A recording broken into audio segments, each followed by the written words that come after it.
मित्रांनो, आता 8वा वेतन आयोग लागू होणार आहे आणि अनेकांना असं वाटतंय, कोणीतरी सांगितलेलं असतं की 8व्या वेतन आयोगानुसार तुमचं जे पेमेंट आहे ते दुप्पट होणार आहे.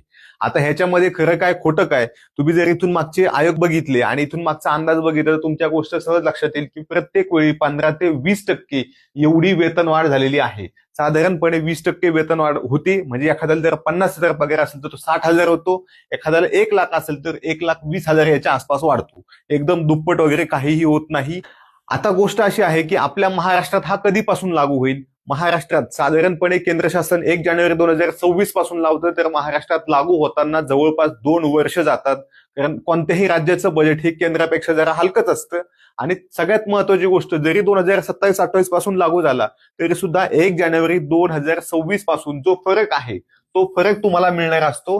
तो एक वन टाइम देतात किंवा 2-3 टप्प्यामध्ये देतात आणि त्यासोबत पुढची वेतन वाढ आहे ती सुद्धा मिळत असते. तर तुम्हाला शासकीय नोकरी पाहिजे असेल तर आपल्या महाराष्ट्र अकॅडमी या ऍपमध्ये विविध कोर्सेसवर ऑफर चालू आहेत. ह्या ऑफरचा नक्की लाभ घ्या. अनेक जाहिराती आलेल्या आहेत, अनेक जाहिराती येणार आहेत. याचा तुम्हाला 100% फायदा होईल आणि तुम्हाला सुद्धा एक परमनंट नोकरी भेटेल, जेणेकरून तुम्हाला शासकीय नोकरीचे सर्व फायदे मिळतील.